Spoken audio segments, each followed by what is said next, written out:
Folks, we are back. The final breakdown episode before Misfits number 4. And as always, my host to my left, Astrid Wett is in the building. You're replacing my brother. I don't want to say replaced. I'm just filling in for a short time. Okay.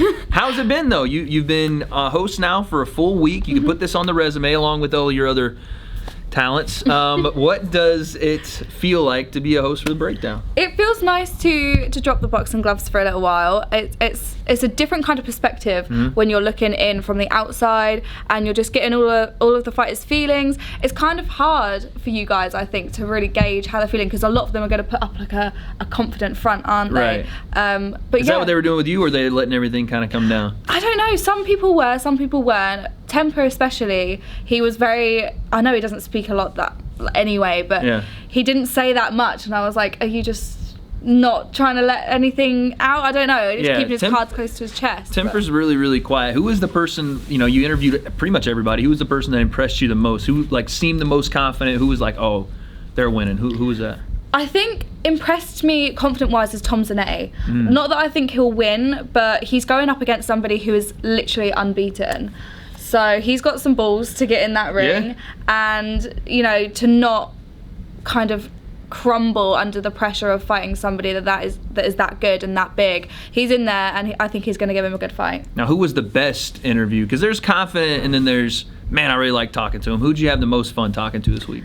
I think probably Slim. I think or Anthony, Now, hold on. I got to ask, because I was doing, I was working with the zone, and all of a sudden I look over, and Anthony Taylor's flat on his back in the middle of an MMA cage. Astrid's standing over him. I was like, either she knocked him out one way or another. She knocked him out. What happened in there? What was that? I saw him in the cage. I saw he looked a little bit thirsty. I had a bottle of Prime with me, so I thought, what, I'll go give him a little bit of some wetness. So I ran in there, and he just fell on the ground. Yeah. I don't know why. He was ready. He was ready for the wetness. He was a bit shocked. Okay. So that was interesting. But now we've gotten all the interviews done. Fighters are going to weigh in tomorrow. This will probably come out on weigh-in day.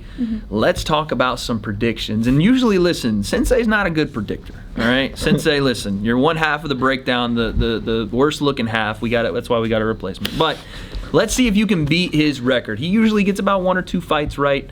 But I want to know Astrid Wett's prediction. Top of the card all the way to the main event. Let's start with fight number 1.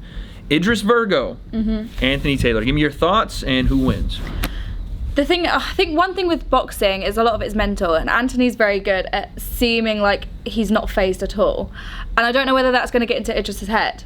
He plays a lot of mind games. And Idris, even today, they were like, Anthony would take his shirt off, and then Idris would take his shirt off. It was like a lot of reactionary, a lot of mimicking. And you see that from guys that don't really know how to react in that situation. I think Anthony's getting in his head just a little bit. Definitely could play into the fight. We only go in 4 rounds, though, and Idris is a pro boxer. 12-0. How do you see that one playing out? Yeah, I agree. I think he's getting in his head, but that might fuel Idris's fire a little bit more. Could be. So I do think it's so hard because I do get on with Anthony, but I do think Idris is going to win that fight. Oh, she's turning on pretty boy. I do think he'll win. No more wetness, bro. No, he's had enough wetness from me now. It's time to get dirty. So yeah, he's I think. How does it get done? Is it a decision? You thinking knockout? What are you saying? Because Pretty Boy, listen, big time power. I'm not going to pick the fights, but I can see it going Pretty Boy's way by knockout if he is going to win it that way. I can see Idris winning a decision, though. And is that kind of where you're leaning? I think if Idris is going to win, it's going to be, like you said, on decision, maybe on points. I think Anthony's got... He's not going to give up very easily, but I do think he'll have to knock Idris out for him to win. Okay. Now, the queen of Misfits Boxing, the queen of the division...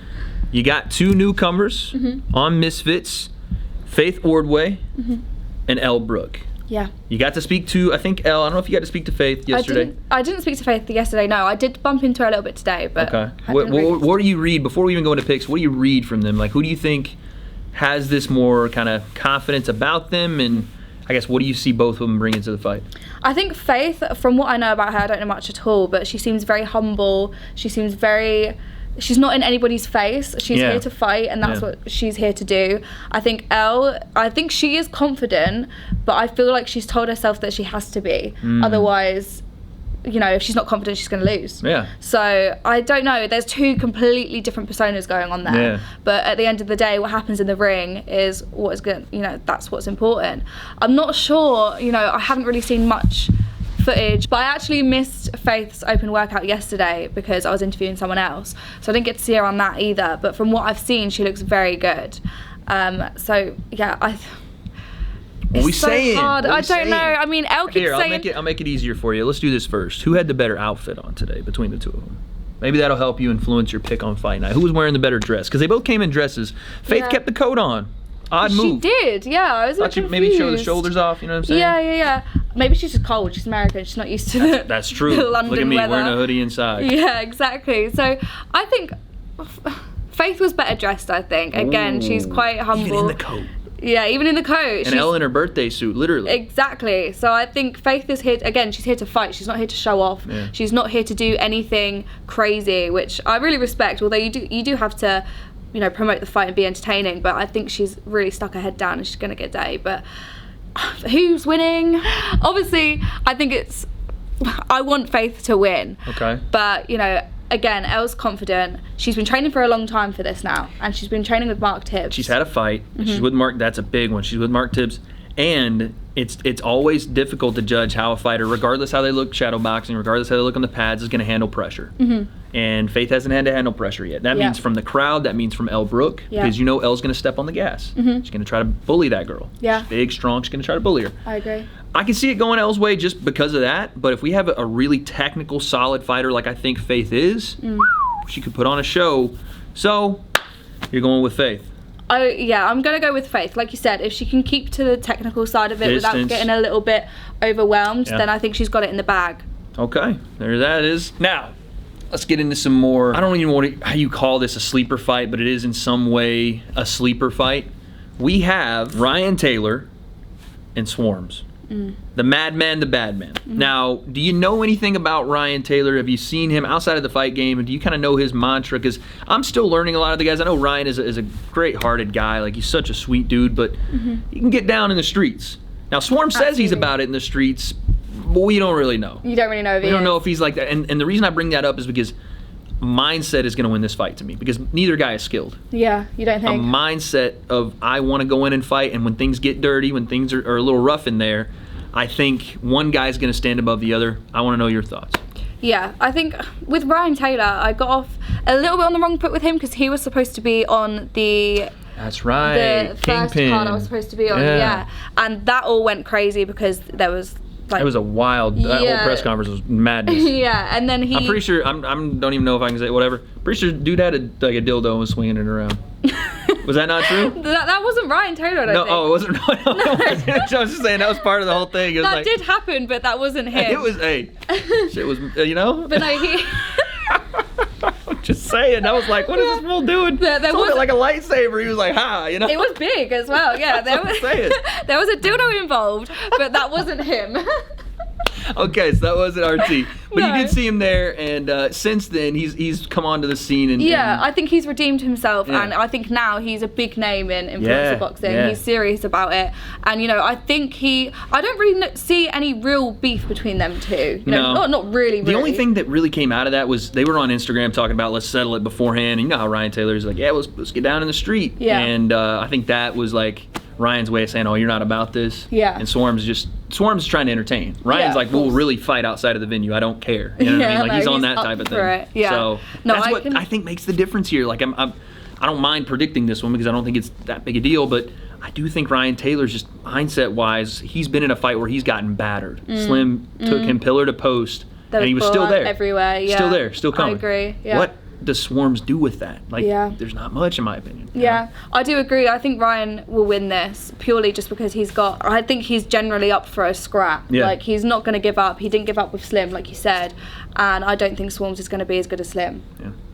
It's hard to deny that one. I love Swarms. By the way, put me in the diss track. I appreciate you, my brother. You guys, I don't know if you guys saw that. You know what I'm saying? I'm a news reporter now. And also lost a ton of weight, got in shape. It's just a different game from cardio boxing and cardio kickboxing, all that stuff, to actually fighting. And let's hope that it doesn't turn out too bad for him. But I think Ryan takes that. Then we have what the people are calling the people's main event, and I am talking about Pappy and Josh Bruckner. This one is one I've been waiting for since they announced it. Yeah. I think this is probably going to be one of those fights we look back in a couple of years and go, man, that changed the influencer boxing scene. You reckon? Oh, 100%. Because the winner of this fight, you heard it today in the press conference, both guys turned and looked at KSI and were like, we want you next. Like, guys are starting to call KSI and have legitimate reasons to do so. It's not like, oh, I just want to fight KSI. They want to fight him, and they should. Yeah, they want that crown. So my question is, with your boxing expertise now, you've been training for a while, you know what I'm saying? I'm doing some breakdown videos. What do you think happens in this fight?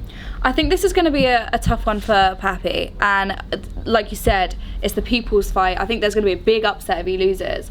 But his past few fights, he's got a very, very fast KO. And obviously that's how he's won.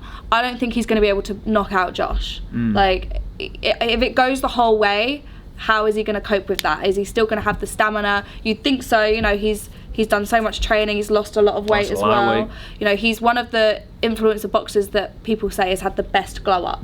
Absolutely. The man is not only super talented, but now he's adding a level of seriousness to his game. Like, you watch the first fight with him on Showstar, and it's the talent's there. It's evident that guy can box, but now he's taking it so seriously. He's lost the weight. He's sparring pro guys, 18-0, 20-0 guys. And Josh is a massive test, and you know the muscles are there. I saw you know some drool was coming out. I saw you watching Josh doing his thing. You know, I couldn't say anything though because he's married. And his wife, she can throw a little bit too. Yeah. And she's an MMA girl too, so she might judo. You know what I'm saying? She's knocking about. Yeah, she'd get me on the ground. That would be a bit embarrassing, wouldn't it? And she's a big girl, but Josh is a problem. And this is the thing: he's not a traditional boxer. He's here to kind of shake up the scene. He's going to stick a stiff jab in Pappy's face, and no one's really touched Pappy. No one's really gotten him off his game. Yeah, I agree. So that's something. And again, it's so tough because Pappy's so slick. Even today in the presser, he was like, let's play the stamina game. You want to play stamina? Come and get it. Yeah. Like, he's so confident. And I keep going back to something he said. I only show people what I want them to see. We haven't seen a lot from Pappy. That's maybe by choice. Yeah, absolutely. I agree. You know, some people keep their cards close to their chest, and that's how they win. No one expects it. True. Yeah, you want to keep it very close to the chest. Who are you picking to win this fight, and how too? Yeah, I mean, if Salt Pappy can pull it off again, then maybe massive. It's going to be tough for him to pull off another KO. But he's done it so many times before, and people have doubted him before. Yeah. So I'm going to go with Salt Pappy just because he's the people's person. I did not see that coming. No. I was going to say, I don't mind the pick. Yeah. But you saying by KO? Not by KO. Okay. I think he'll just win it generally. If he gets the KO, I will be very impressed. Josh, a fact, has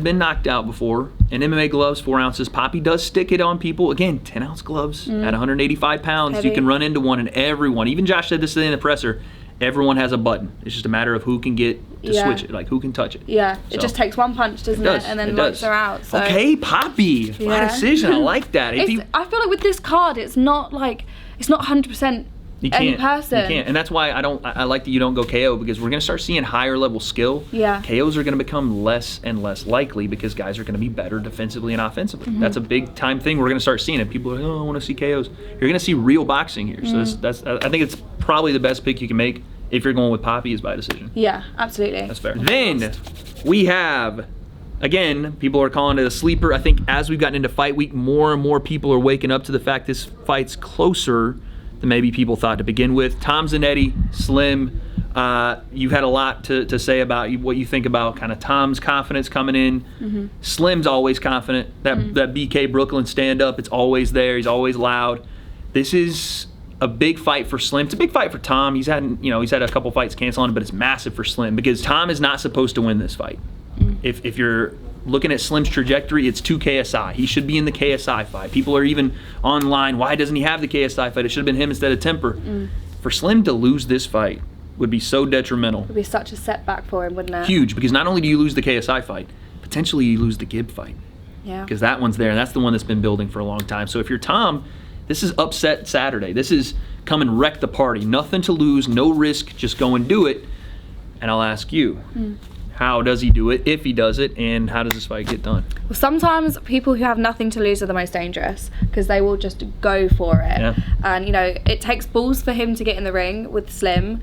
And he looks decent, to be fair. He looks powerful. Yeah, big time power. Yeah, the only thing I would say is he's a little bit stiff, and Slim's very good at being fluent.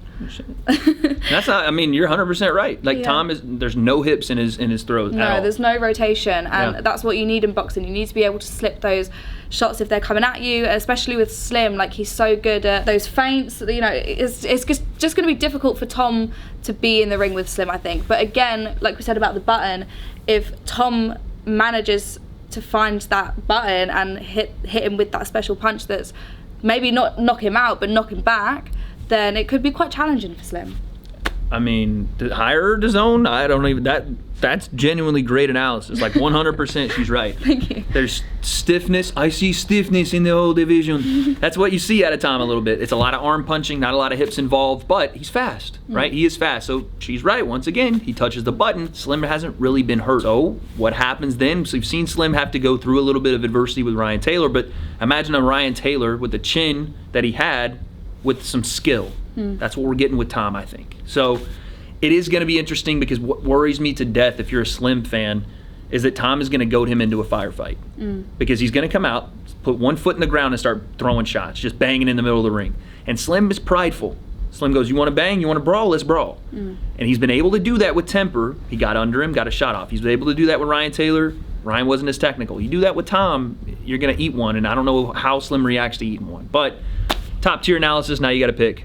Who's it going to be? I'm still going to go with Slim. I think his undefeated line isn't going to be broken anytime soon, but I do think it's going to be a challenging fight. I don't think it's going to be as easy as he thinks it's going to be with Tom. Decision? Knockout? I think maybe TKO. Or stoppage. Yeah? Yeah. Just continuous volume. Referee's like, this is enough? Yeah, this is enough. Yeah, they might pull Tom out. That's not a bad pick, because Slim does throw a ton of volume. We saw it in the Ryan Taylor fight. He outlanded him by like 100 punches. It was crazy. Yeah. So that leads us to the main event. Temper, KSI, short notice. We know the story about Dylan Dennis. It's all led up to this moment. You saw him on press conference day, weigh-in day. What happens in this fight? Is it as easy as people are saying for KSI, and can Temper pull the upset? I don't think so. I think, you know, for Temper, it's a massive opportunity to fight JJ. But surely you don't take fights unless you think you're going to win them. Of course. So Temper has that belief in him that he will win. Whether that's the case or not, like JJ was saying earlier, you know, it's different when you get in the ring with me. People are scared to fight me. People fear me. So is he going to get in that ring and crumble? Probably not, because he's quite a decent boxer. But I think KSI is still going to win. I don't know. I think the only way Temper is going to win is if he knocks JJ out, and I think that is like 10% possibility. It's hard. It's hard to say it's a possibility because we haven't seen it. We've seen KSI hurt. You know, Logan hurt him. Big uppercut hurt him. And the reason KSI did get hurt is he waited into range. See that? Waited into range without any kind of setup and walked onto a shot. Now, if you could say anything about KSI in this Temper fight, is all we've heard all week is how this first round, I'm coming for you. Like, there's no waiting, there's no resting. I'm going to get it done in the first round. My speed, my feints, my switches. He's going to try to blitz Temper right off the rip, and Temper's going to have to be ready for it. Not in the case of, oh, let me just fire back, but you have to maintain your distance. Because KSI's going to try to close it quickly. Now, can Temper land the shot? That's the question. That really is the question. Can Temper land the shot? If he can, he's going to shock an entire 12,000 seat arena into silence. If he can't, KSI does what he does to people, overwhelms them with power, and probably catches him behind the ear. Big overhand right. But 2 weeks is the big key. 2 weeks is all that Temper really had to prepare for this, and 2 weeks with a brand new head coach.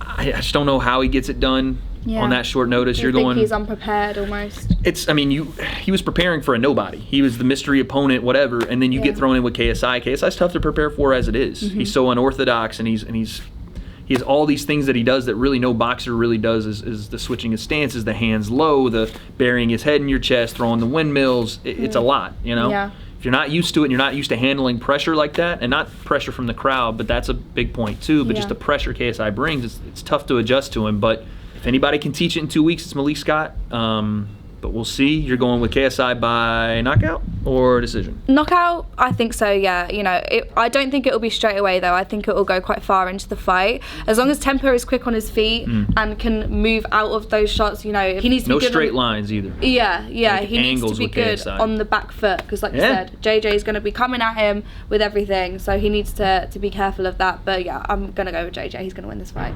There it is. The entire card predicted by the Queen of Misfits, the Queen of the Breakdown, Astrid Wett. She said wetness is going everywhere on fight night. It's time to get dirty. The super soaker is coming out. It's really... it's going to get wet up in there. Okay. Okay, yes, it's going to get wet, super soaked, super psyched for fight night. Guys, comment down below who you have in the predictions, and we'll see you soon. See you soon.